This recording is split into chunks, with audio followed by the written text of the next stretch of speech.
Welcome to BCM time news India insights. ప్రస్తుత భారత రాజకీయ పరిస్థితి, పెరిగిపోతున్న నిత్యావసర ధరలు మరియు నిరుద్యోగం, దీనిపై మనతో మాట్లాడటానికి డిగ్రీ కాలేజ్ మాజీ ప్రిన్సిపాల్, ప్రముఖ విశ్లేషకుడు తిప్పల సిద్ధులు ఉన్నారు. వారిని అడిగి మిగతా వివరాలు తెలుసుకుందాం. ప్రస్తుతం భారతదేశంలో జరుగుతున్న పరిణామాలు మీరు చూస్తూనే ఉన్నారు. ఒకవైపు ఎక్కువ అధిక ధరలు, మరోవైపు మతోన్మాదం, మరోవైపు జంపింగ్ జబాంగ్స్. వీటి మీద మీ అభిప్రాయం ఏంటి? భారతదేశంలో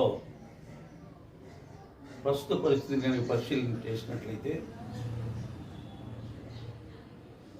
యుద్ధ పరిస్థితి వచ్చే పరిస్థితి అవ్వబడుతుంది. ప్రపంచ యుద్ధం, అది కూడా భారతదేశంలో ఇంటర్నల్గా ఒక రాజకీయ పార్టీ సైన్యాన్ని తయారు చేస్తున్నది అని అంటే దాని అర్థం యుద్ధానికి సిద్ధమైనట్లుగా వాళ్ళు భావిస్తున్నారు. ఒక విధంగా చూసినట్లయితే భారతదేశంలో ఇతర దేశాలతో ఒకప్పుడు మంచి సంబంధాలు కలిగి ఉండేది. అప్పుడు ఒక్క పాకిస్తాన్తో తప్ప చైనా అప్పుడప్పుడు మన మీద వారు చేయటానికి ప్రయత్నం చేసినా అంత పెద్ద ముప్పు అవ్వబడేది కాదు. కానీ ఇప్పుడు మాత్రం అటు చైనా ఇటు పాకిస్తాన్ రెండు ఒకటై మన భారతదేశం మీదకి దండయాత్ర చేయటానికి ప్రయత్నం చేస్తుంది.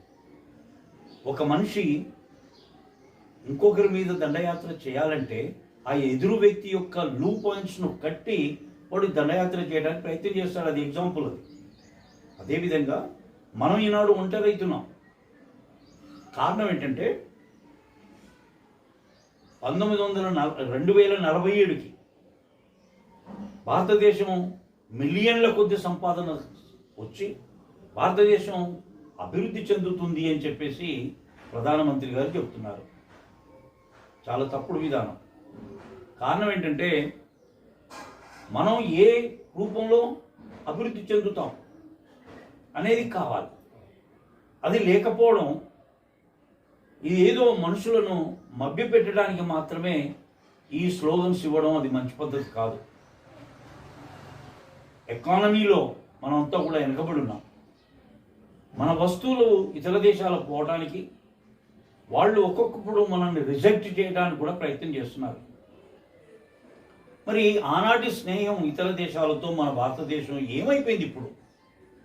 కారణం ఏంటి అంటే మనం ఒక స్ట్రాంగ్ దేశంగా ఒక విధమైన ఇతర దేశాలతో పోరాటం చేస్తే మనం గెలుస్తామనే ఉద్దేశంతో ముందుకు పోతే అది తప్పుడు విధానం.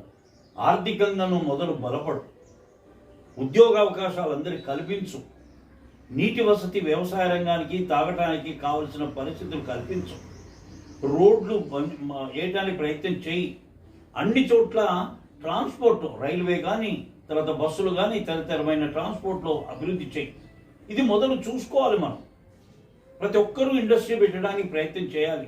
స్వతహాగా ఇండస్ట్రీ, దాన్నే సెల్ఫ్ ఎంప్లాయ్మెంట్ స్కీమ్ అనుకో, లేకపోతే మన యొక్క ఇండస్ట్రీ చిన్న చిన్న స్మాల్ స్కేల్ ఇండస్ట్రీస్ అని అనుకో, అవి పెట్టినట్లయితే దానివల్ల వాళ్ళ దృష్టి, అన్ఎంప్లాయిడ్ యొక్క దృష్టి వాటి మీద, ఉత్పత్తి మీద పోతుంది. వాళ్ళు బతకడానికి వీలుండే పరిస్థితి ఉంటుంది. కానీ ఈనాడు ఏమైపోయింది? ఒకరికొకరు కొట్టుకోవడం, ఒక పార్టీ ఇంకో పార్టీని కొట్టడానికి ప్రయత్నం చేయడం, ఈ విధంగా రావడం కారణం ఏంటి? దీన్ని రూపుమాపే పరిస్థితి లేదా?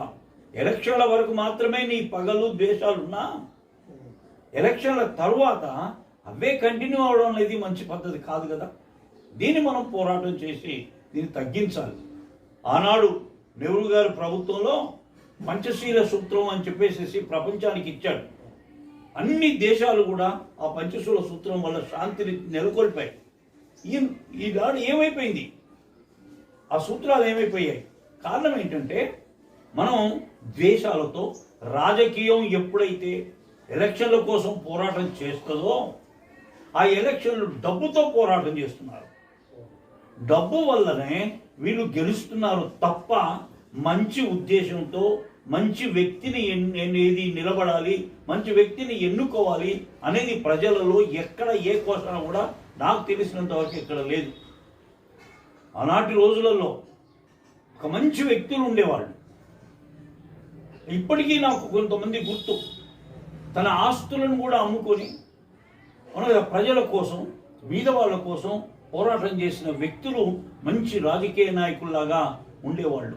అటు సిపిఎంలో కానివ్వండి, సిపిఐలో కానివ్వండి, ఇటు కాంగ్రెస్లో కానివ్వండి, తదితరమైన పార్టీలు కనుక తీసుకున్నట్లయితే గొప్ప గొప్ప వ్యక్తులు ఉన్నారు. వాళ్ళని నిలబడితే దేవుళ్ళలాగా మొక్కవచ్చు బీదవాళ్ళు. ఆ పరిస్థితి తెచ్చుకోవాలి. కానీ ఇప్పుడు ఎక్కడుంది? ఎవరు చూడు ఓటు అంటే 5,000 ఇస్తావా 10,000 ఇస్తావా అనే యొక్క తత్వంలో గెలుస్తుంటే వీళ్ళు సరైన పద్ధతిలో యొక్క ప్రజలకు సేవ చేస్తారని ఏమనుకోవాలి మనం? ఎక్కడ చేస్తున్నారు సేవ? జీతాలు తీసుకుంటున్నారు. ఎన్నిక కావడం అంటే సేవ చేయడానికి మాత్రమే నువ్వు ఎమ్మెల్యే అవుతున్నావు, ఎమ్మెల్సీ అవుతున్నావు, లేకపోతే రాజకీయ నాయకుడు అవుతున్నావు. ఏది గ్రామాలలో కానివ్వండి, జడిపిలలో కానివ్వండి, తదితర చోట్ల. ఈ రాజకీయ నాయకులకు జీతాలు ఎందుకు అంట నేను. జీతాలు ఎందుకు? సేవ చేసేవాడికి జీతం ఎందుకు? నువ్వు ఇంత డబ్బు పెట్టుకొని ఓట్లు వేయించుకుంటున్నావే, ఆ డబ్బు నీకు లేదా? ఇంకా దానివల్ల నువ్వు బతకలేవా?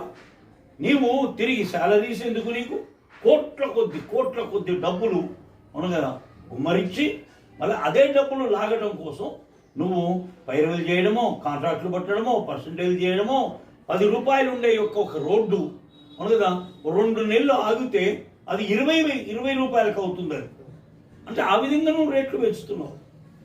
ఈ విధంగా రేట్లు పెంచడం వల్ల నీకేమనిపిస్తుంది? అవును కదా ప్రభుత్వం డబ్బు అని, ప్రజల డబ్బు అది, ఇన్కమ్ ట్యాక్స్ డబ్బు అది, సేల్ ట్యాక్స్ డబ్బు అది. మరి ఈ విధంగా ఆ డబ్బులను పట్టుకొని నువ్వు ఎంజాయ్ చేయడానికి మాత్రమే ఇక్కడికి వచ్చావంటే నువ్వు ప్రజాసేవకుడు ఎట్లయితావు? నీకు మాత్రమే విలువలు ఉన్నాయి, మాకు లేవా?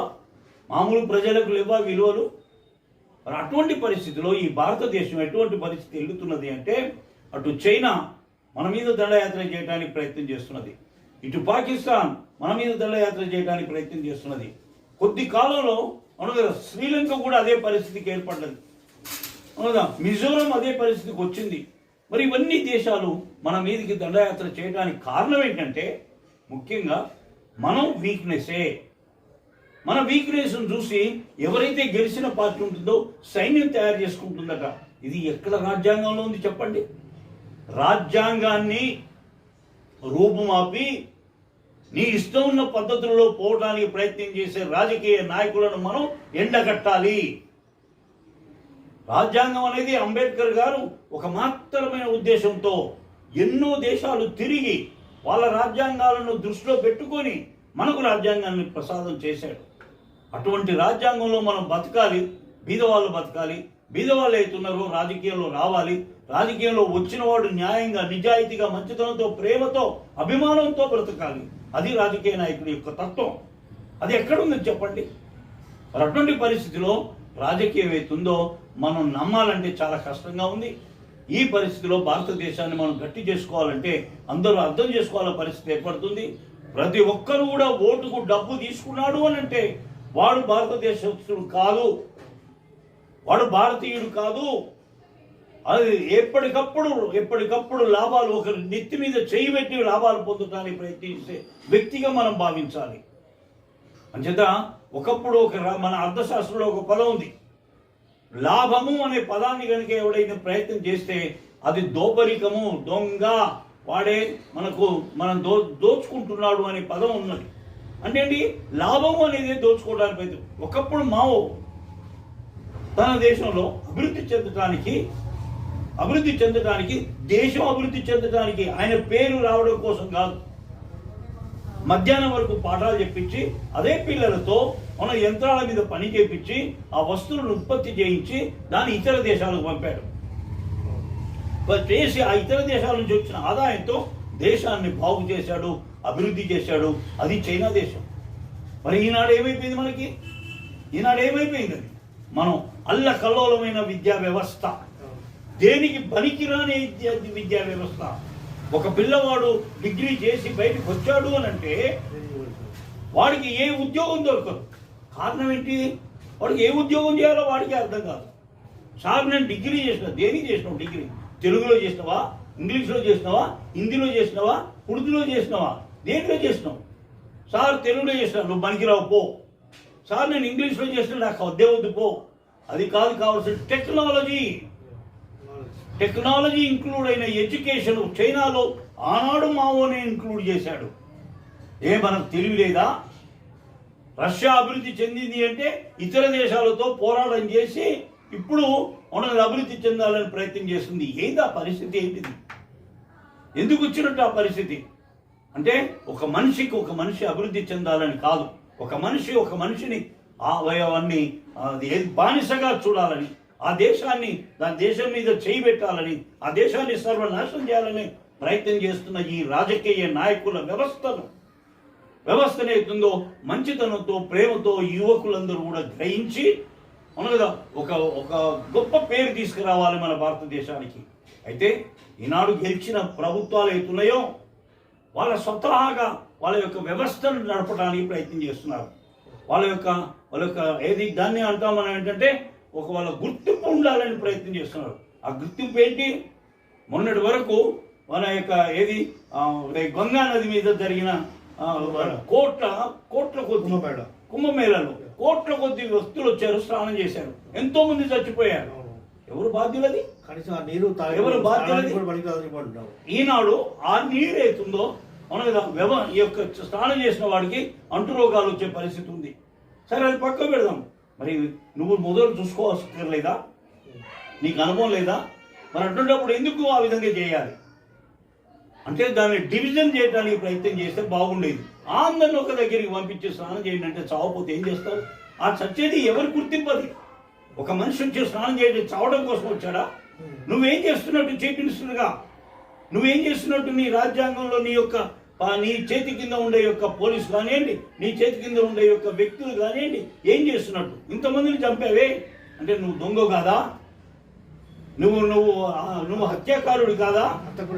అంతకుడు కాదా? నువ్వు ఇప్పుడు ఎవరు మాట్లాడాలి? ఎవరు చేయాలి ఇది? అంచేత నా ఉద్దేశంలో బాబు, భారతదేశము ఒక అల్లకల్లోలమైన పరిస్థితిలో ఉంది. ఇప్పుడు ఇటు వ్యవసాయ రంగాన్ని చూస్తేనో నీటి వసతులు లేవు, వాళ్ళు పండించిన పంటకు సరియైన ధరలు లేవు, మార్కెట్లు సరిగ్గా లేవు, ప్రభుత్వం తీసుకోవడం లేదు. ఈ ప్రభుత్వం దగ్గరకు వచ్చిన పంటలను ఇతర దేశాలకు పంపాలంటే వాటిని సరియైన పద్ధతులలో తీసుకుపోవడం లేదు, విలువలు లేవు వాటికి. ఇతర దేశాలలో ఆ విలువలు కలిగిన వస్తువులను మనం పంపాలంటే ఆ దేశం వాళ్ళు మెచ్చుకోవాలి మన యొక్క వస్తువులను. అది లేదు. అంటే దాన్ని మనం రీసైక్లింగ్ చేయించేసి దాన్ని ఇతర దేశాలకు ఆకర్షణ విధంగా పంపినట్లయితే మనం ఆదాయం సంపాదించుకోవడానికి వీలు కలుగుతుంది. ఆ విధంగా భారతదేశం ఇప్పుడు పరిస్థితి అల్లకల్లోలంగా ఉందనేదే నా యొక్క వాదన. గతంలో చూసుకుంటే బీజేపీ ప్రతి దగ్గర బలపడుతూ వస్తుంది. గత 10 ఏళ్ల పాలన మెరుగు వల్ల వస్తుందంటారా? ఈ ప్రజలకి బీజేపీ చేసింది ఏంటి? గతంలో ఢిల్లీ ఎన్నికలు చూడండి, గత సంవత్సరం హర్యానాలో ఎంతో మంది చావు కారణమై 3 నల్ల చట్టాలు తీసుకొచ్చారు. దాన్ని మళ్ళీ ప్రధానమంత్రి వెనక్కి తీసుకోవడం కూడా జరిగింది. అయినప్పటికీ ఢిల్లీలో మెజారిటీ వచ్చింది. దీన్ని బట్టి బీజేపీ కలవడానికి కారణాలు ఏమంటారు?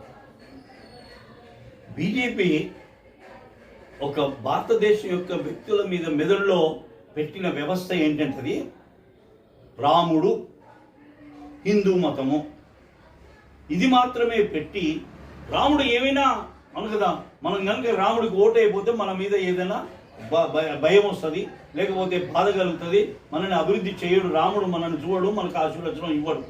ఇది వాళ్ళలో పెట్టారు మెదడులో. అట్లాగే దేవుడు, రాముడని ఈ విధంగా పెట్టడం వల్ల ఏమైపోయిందంటే భారతదేశంలో ఉండే యొక్క ప్రతి వ్యక్తి హిందువులు ఆ యొక్క రాముడి దృష్టితో ఓట్లేయడానికి ప్రయత్నం చేసే విధానాన్ని వాళ్ళ మైదంలో పాచారు ఈ యొక్క బీజేపీ వాళ్ళు. అది కాదు కావాల్సింది. పని ఏం చేయాలి? రైల్వేలు ఎక్కువ పెడుతున్నాం, ట్రైన్లు ఎక్కువ పెడుతున్నాం, తర్వాత పోయినట్టయితే మనకు కావాల్సిన బస్సులు ఎక్కువ పెడుతున్నాం, అదే రోడ్లు ఎక్కువ చేస్తున్నాం, తర్వాత పోతే ఇంకా మేము లోన్లు ఇస్తున్నాం, ఏదో చేస్తున్నాం. ఏదో దట్ ఈస్ యువర్ డ్యూటీ. అయితే సెంట్రల్ గవర్నమెంట్ ఎవడున్నా, బీజేపీ ఉన్నా, సిపిఐ ఉన్నా, కాంగ్రెస్ ఉన్నా, ఎవరున్నా సరే అది నీ యొక్క పద్ధతి, అది నీ యొక్క రాజ్యాంగంలో ఇచ్చిన విధానం. అది స్టేట్స్కు అన్ని విధాలా సాయం చేయాలి. ఒక పర్సెంటేజ్ని బట్టి నువ్వు నీ యొక్క ఆ పర్సెంటేజ్ నువ్వు పూర్తిగా అర్థం చేసుకొని ఇవ్వడానికి ప్రయత్నం చేయాలి తప్ప నువ్వేదో ఇస్తున్నట్టు కాదు. సెంట్రల్కి, మన స్టేట్కి దానం చేయడం లేదు. నువ్వు పన్ను కడితే స్టేట్ పన్ను కడితే దాంట్లో కొంత పర్సెంటేజ్ ఉంచుకొని మిగతాదంతా కూడా మళ్ళీ తిరిగి స్టేట్కి ఇవ్వాలి. అది నీ పద్ధతి. నేను ఇల్లు కట్టిస్తున్నాను, ట్రైన్లు ఎక్కువ ఇస్తున్నాను, లేకపోతే ప్రాజెక్టుల అనుమతి చేయడానికి కొన్ని సంవత్సరాలు పడుతుందా? అనుమతి అంటే ఏంటి? You put 1 signature on paper. అనుమతి అంటే అది అనుమతి అంటే ఏంటి? ఎన్విరాన్మెంటల్ అనుమతి, తర్వాత ఫారెస్ట్ అనుమతి, ఇవి కావాలి. అవి వచ్చేసిన తర్వాత నువ్వు సంతకం పెట్టడానికి ఇన్నేళ్ళు ఎట్లా చేస్తావు? అంతేత బీజేపీ అయితే ఉందో తను గెలిచిన స్టేట్లలో తన దగ్గర ఉండే యొక్క ఆదాయం స్టేట్ల నుంచి వచ్చిన ఆదాయాల్లో ఎక్కువ భాగం వాళ్ళకి ఇచ్చి మిగతా స్టేట్లను ముఖ్యంగా ఎగ్జాంపుల్ మన తెలంగాణ అన్యాయం చేస్తున్నారు. మరి అంటే ఏంటి దాని అర్థం? నిన్నను మొన్న పేపర్లో ఒక విజయం వచ్చింది. దక్షిణ భారతదేశంలో ఉండే స్టేట్స్ మీద ఉత్తర భారతదేశంలో ఉండే యొక్క కేంద్ర ప్రభుత్వం ఏ మాత్రం కూడా సాయం చేయడం లేదు అని వచ్చింది. దాని అర్థం ఏంటి? నేను అనదలుచుకోలేదు. దాని అర్థం ఏంటి అంటే రెండు దేశాలు ఉన్నాయా? రెండు దేశాలు ఉన్నాయా? దక్షిణ భారతదేశం వేరే ఉంది, ఉత్తర భారతదేశం వేరే ఉంది. అందుకే మేము మొదటి నుంచి అంటున్నాం, భారతదేశంలో దక్షిణ భారతదేశాన్ని ఆ విధంగా దృష్టిలో కనుక నువ్వు చూసినట్లయితే ఇప్పుడు తమిళనాడు కానివ్వండి, కేరళ కానివ్వండి, మన యొక్క తెలంగాణ కానివ్వండి, లేకపోతే మన వెస్ట్ బెంగాల్ కానివ్వండి, మహారాష్ట్ర కానివ్వండి, కర్ణాటక కానివ్వండి, ఇవన్నీ దక్షిణ భారతదేశంలో ఉన్నాయి. వీటిని నువ్వేం చేయాలి? సరైన సమానంగా ఉత్తర భారతదేశంలో ఎట్లుంటుందో దక్షిణ భారతదేశాన్ని కూడా అన్ని విధాలా డెవలప్ చేయడానికి కలిగే యొక్క పరిస్థితిని నువ్వు అర్థం చేసుకోవాలి. ఆర్థిక వ్యవస్థలో నువ్వు అట్లా చేయడం లేదు. ఓన్లీ నీకు గెలిచిన స్టేట్లను మాత్రమే, బీజేపీ గెలిచిన స్టేట్లు మాత్రమే. ఇది అందరికీ తెలిసిన విషయం. అది తప్పుడు విధానం. ఈ యొక్క దక్షిణ భారతదేశంలో ఉండే ప్రతి ఒక్క యువకుడి రైట్స్ను మీరు కొనేస్తున్నారు, అనగదొక్కుతున్నారు, బానిసలు చేస్తున్నారు ఈ స్టేట్ గవర్నమెంట్లను. వీటిని సరైన పద్ధతిలో నడపాలంటే ఇప్పటికైనా మీరు మార్పు చేయాలి. లేకపోయినట్లయితే దక్షిణ భారతదేశం వేరు, ఉత్తర భారతదేశం వేరనే యొక్క పద్ధతులలో వచ్చినట్లయితే నేను ఇంకొక పదం అనదలుచుకోలేదు, కానీ అదే పరిస్థితి వస్తుంది ఫ్యూచర్లో. అది రాకుండా చూసుకునే పద్ధతి మీరు అక్కడ ఉండే యొక్క ప్రధానమంత్రి, అక్కడ ఉండే కేంద్ర ప్రభుత్వం ఆ పరిస్థితి తీసుకురావాలి. మేమేదో పూల తోటలు పెడతాం, మేమేదో నీళ్ళు అందిస్తాం అంటే ఏ ప్రభుత్వం ఇస్తుంది? అది నువ్వేంటి ఇచ్చేది? స్కామ్లలో కనుక లేకపోతే మనుషులు అభివృద్ధి చేయడానికి బాగుంటుంది. ప్రతి ఒక్కడు స్కామ్. మొన్నటి దాకా లిక్కర్ స్కామ్, అంతకుముందు ఏదో బోఫర్స్ స్కాము, దాని తర్వాత ఇప్పుడు చాలా ఏది అదాని అంబానీ యొక్క స్కాములు. ఏంటిది ఇది పరిస్థితి? ఏంది ఈ దేశం? మేము బతుకుండాలా చావాలా? ఒక బీదవాడు ఆ యొక్క అంటే వాడు పనికి పోతేనే వాడికి కూలి వస్తుంది తప్ప మరొకటి రాదు. అదేనా వాడికి ఎదుగుద్దా? అంచేత నా ఉద్దేశం ఏంటంటే భారతదేశంలో రెండు గ్రూపులు చేయకండి. భారతదేశం, దక్షిణ భారతదేశం, ఉత్తర భారతదేశం చేయకండి. ఇప్పటికే ఇతర దేశాలలో మన విలువలు పోయినాయి. మొన్నటితో అమెరికా వాడు మనల్ని కానలేదు. అమెరికా వాడు తప్పకుండా నీ మీద పన్నులు వేస్తానన్నాడు. మనం కూడా పన్నులు వేయండి, మీరు కూడా పన్నులు వేయండి. అవును, పన్ను చేసేసినట్టయితే సమానంగా రావడానికి వీలుంటుంది. నువ్వెందుకు నష్టపోవాలి? ఆర్థిక పరిస్థితి తెలవకపోయినట్టయితే తెలుసుకోండి. ఎకానమీ చదివిన వాళ్ళందరినీ కూర్చోబెట్టి మాట్లాడండి. ఏ విధంగా మనం ఆర్థిక వ్యవస్థను అభివృద్ధి చేయొచ్చు. ఒక్కసారి నాకు తెలిసినంత వరకు కీన్స్ అనే యొక్క అర్థశాస్త్రవేత్త ఒక చిన్న వర్డ్ ఇచ్చాడు ఇంగ్లాండ్ ప్రభుత్వానికి. ఎప్పుడు డిప్రెషన్లో ఉన్నప్పుడు, మనీ డిప్రెషన్ వచ్చినప్పుడు దీన్ని ఎట్లా పోగొట్టాలి అని అంటాడు. మనీ డిప్రెషన్ వచ్చినప్పుడు దాన్ని పోగొట్టడానికి ఓన్లీ బ్యాంకులు ప్రభుత్వం వడ్డీ రేటును పెంచండి అన్నాడు. ఒక్కటే వాక్యం. వడ్డీ రేటు పెంచితే అందరూ తను దాచుకున్న డబ్బు ఇళ్లలో తీసుకొచ్చేసి బ్యాంకులో పెడతారు. అప్పుడు ఆ బ్యాంకులో పట్టిన డబ్బును అందరినీ పిలిచి, ఎవరెవరైతే ఇండస్ట్రీ పెట్టుకుంటారో వాళ్ళందరినీ పిలిచి ఇచ్చేయండి. అప్పుడు ఏమవుతుంది? ఇండస్ట్రీ ఎదుగుతాయి, ఉత్పత్తులు పెరుగుతాయి, ఉద్యోగావకాశాలు పెరుగుతాయి, అందరికి ఆదాయం వస్తుంది, మార్కెట్ వస్తుంది, తర్వాత కొనుగోలు వస్తుంది, ఇవన్నీ పెరుగుతాయి, డిమాండ్ పెరుగుతుంది అని చిన్న వాక్యంతో అతను బ్రహ్మాండమైన పేరు తెచ్చుకున్నాడు ప్రపంచంలో. అటువంటి అర్థశాస్త్రవేత్తలు ఉన్నారు ఈ దేశంలో. మీరు ఆ విధంగా చేయండి. కానీ నేను రైల్వే లైన్ వీళ్ళకి ఇయ్యను, తర్వాత వీళ్ళకి నేను ఇండస్ట్రీ ఇవ్వను, వాళ్ళకు నేను ఇది చేయను, అది చేయను అని చెప్పేసి కేంద్ర ప్రభుత్వం ఆ విధంగా చేయడం వల్ల ఇప్పటికే ప్రతి మనిషి యొక్క మెదడులో తిరుగుతుంది. దక్షిణ భారతదేశానికి సరైన పద్ధతిలో కేంద్ర ప్రభుత్వం చూడడం లేదు. ఉత్తర భారతదేశం మాత్రమే చూస్తున్నది. వాళ్ళకు ఎన్నికలు, వాళ్ళకు కావాల్సిన ఎంపీలు అక్కడే దొరుకుతున్నారు. అంచేది మేము వాళ్ళ దక్షిణ భారతదేశంలో ఉండే ఎంపీలతో మాకు పెద్ద పని లేదు అనే దృష్టి ఏ రాజ్యాంగంలో రాసి లేదు. ప్రధానమంత్రిగా కేంద్ర మంత్రులుగా మీరు అర్థం చేసుకోవాల్సింది ఒక్కటే, దీన్ని మీరు తీసుకున్నప్పుడు భారతదేశం రెండు ముక్కలు కాకుండా ఉంటుంది. అందరిలో వచ్చే ఒక గొప్ప యొక్క ఏది ఉద్రేకం అదే. అంచేత భారతదేశాన్ని కాపాడండి. ప్రత్యేకంగా సైన్యం తయారు చేసుకుంటుంటే ప్రతి ఒక్కరు తయారు చేస్తారు, అవును కదా. మొన్న బీజేపీ వాళ్ళు ఎవరో అన్నారు, దాంట్లో ఉండే ఒక ఎంపీ, నేను భారతదేశ సైన్యం తయారు చేస్తానని. యువకుల చేత డబ్బులు ఇస్తా, జీతాలు ఇస్తా, అన్నం పెడతా, వాళ్ళకి కావాల్సిన ఇస్తా, అంచేత మా రండి మేము సైన్యంలో చేరండి అన్నాడు. ఏంటి ఇంత పొరపాటుగా ఏమన్నా చేసావా అతన్ని? ఆ తప్పుడు విధానం కదా, అవును కదా. అంటే చేత ఇప్పుడు ప్రతి ఒక్క పార్టీ వాళ్ళు సైన్యం తయారు చేసుకోవచ్చు, కొట్టుకోండి అని చెప్పాలా? దానికోసమైనా భారతదేశం యొక్క కేంద్ర ప్రభుత్వం ఉన్నది. అంచేత రాష్ట్ర ప్రభుత్వాలను తప్పకుండా మీ దృష్టిలో అన్ని సమానమే అనే దృష్టితో చూడండి. ఎవడైనా సరే రాజ్యాంగంలో ఏం రాస్తుంది? వెనుకబడ్డ వాళ్ళను ముందు అభివృద్ధి చెయ్యి. ఇది రాజ్యాంగం యొక్క విధానం, సిద్ధాంతం. ఈ సిద్ధాంతంతో రాజకీయాన్ని తీసుకురావాలి. వెనుకబడ్డ ఏవి? తెలంగాణ వెనుకబడ్డది, అవును కదా. ఇతర ప్రాంతాలు కూడా వెనుకబడ్డాయి. ఆ వెనుకబడ్డ ప్రాంతాల్లో ఏమి కావాలి? ఇండస్ట్రీ కావాలా? ప్రాజెక్ట్స్ కావాలా? ఆ యొక్క మార్కెట్లు కావాలా? లేకపోతే రవాణా సౌకర్యాలు కావాలా? అవి చూడండి. మొదలు ఎడ్యుకేషన్ కావాలా?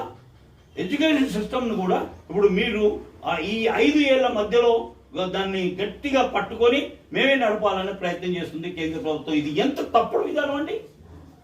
వైస్ ఛాన్సలర్ల యొక్క అపాయింట్మెంట్లు కేంద్ర ప్రభుత్వం చేస్తుందట. ఇది ఎక్కడ న్యాయం చెప్పండి? కేంద్ర ప్రభుత్వం వైస్ ఛాన్సలర్ల యొక్క అపాయింట్మెంట్ చేస్తుందా? ఎడ్యుకేషన్ లెవెల్లో ఈ యొక్క రాష్ట్ర ప్రభుత్వానికి సంబంధించిన విషయం అది. అన్ని చేతిలో పెట్టుకొని ఈ యొక్క భారతదేశాన్ని కుప్ప చేయాలనే ప్రయత్నం చేస్తున్న ఈ యొక్క ప్రభుత్వాలు అవుతున్నాయో అది తప్పకుండా యువకులు అర్థం చేసుకోవడానికి ప్రయత్నం చేయాలని నేను కోరుకుంటున్నాను. చివరిగా సార్, భద్రాచలం నియోజకవర్గానికి వచ్చేసరికి మనకి అనేక సమస్యలు ఉన్నాయి. ఒకవైపు బ్రిడ్జ్ ఇంకా పూర్తిగా కంప్లీట్ కాలేదు, మరోవైపు ఎప్పటి నుంచో ఎదురు చూస్తున్న రైల్వే లైన్. దీనిపై కేంద్రానికి ఎటువంటి ఒత్తిడి తేవాలంటారు? దీనికి పరిష్కార మార్గం ఎప్పుడు దొరుకుతుంటారు? నవీన్, ఒక పదాన్ని నేను చెప్తా. మా అమ్మ అయితే నాకు అన్నం పెడుతుంది. నేను ఎదురుగా వచ్చి అమ్మా అన్నం పెట్టు అని చెప్పి వేరే ఇంటికి పోతే ఎవరు పెట్టారు? పెడతారు లేదు. ఆ పరిస్థితి తెలంగాణకి ఏర్పడ్డది. ఇప్పుడు భద్రాచలం కూడా అదే ఏర్పడ్డది. భద్రాచలం కూడా అదే పరిస్థితిలో ఏర్పడ్డది. భద్రాచలం అభివృద్ధి చెందాలి అని అంటే ఇక్కడుండే ఎమ్మెల్యే వెంకట్రావు గారు ఏం చేశారు? అవును కదా, బీఆర్ఎస్లో గెలిచి అవును కదా అభివృద్ధి కోసం కాంగ్రెస్లో చేరాడు. కాంగ్రెస్ వాళ్ళు ఏం చేయాలి? అప్పుడు తనను దగ్గర తీసుకొని అభివృద్ధి కోసం, భద్రాచలం యొక్క అభివృద్ధి కోసం కావాల్సిన ఫండ్స్ ఇవ్వాలి. ఇక్కడ ఏమైంది? ప్రాజెక్టులు ఇప్పటి వరకు వాటి యొక్క అనుమతులు లేవు, ఎలక్ట్రిసిటీ ప్రొడక్షన్కు అనుమతులు లేవు. అవునదా, బొగ్గు ఉన్న బొగ్గు అంతా కూడా కేంద్ర ప్రభుత్వం అందట, అది అక్కడికి వెళ్ళిపోతుందట. అరే ఏమి అన్యాయం అండి ఇది! ఏ విధంగా అభివృద్ధి చెందుతుంది భద్రాచలం చెప్పండి? ఇప్పటి వరకు కూడా ఏది కరకట్ట పూర్తి కాలేదు. కరకట్ట వెడల్పు చేయమని కోరుతున్నాం, అది లేదు. కరకట్టను వెడల్పు చేయలేదు. అక్కడి నుంచి వెనక నుంచి కావాల్సిన డిగ్రీ కాలేజ్ వెనక యొక్క కరకట్టను ఈ యొక్క కావాల్సిన డబ్బులు లేవు. బిల్లులు సరిగ్గా ఇవ్వడం లేదు. ఎవరు ఇవ్వాలి? ఎవరు చేయాలి ఇది? నీవు పన్నులన్నీ కూడా తీసుకున్నప్పుడు దాంట్లో రావాల్సిన పన్ను కనుక స్టేట్ గవర్నమెంట్కి ఇచ్చినట్లయితే అది అభివృద్ధి చెందడానికి వీలు కలుగుతుంది. ఇప్పుడున్న చీఫ్ మినిస్టర్ గట్టిగా అడుగుతున్నా, కేంద్ర ప్రభుత్వాన్ని 2 రోజులకోసారో 3 రోజులకోసారో ఢిల్లీ పోయి అడుగుతున్నా కూడా వాళ్ళు పట్టించుకోవడం లేదు. కారణం ఏంటి? ఈయన కాంగ్రెస్, వాళ్ళు బీజేపీ. అంటే ఈ యొక్క ఏదో అంటరానితనం అయిపోయింది ఇప్పుడు కేంద్ర ప్రభుత్వానికి మన యొక్క ప్రభుత్వం. ఇది ఇవాటి ఇన్సైట్స్. మరో వెబ్సైట్లో మరోసారి కలుసుకుందాం. Thank you.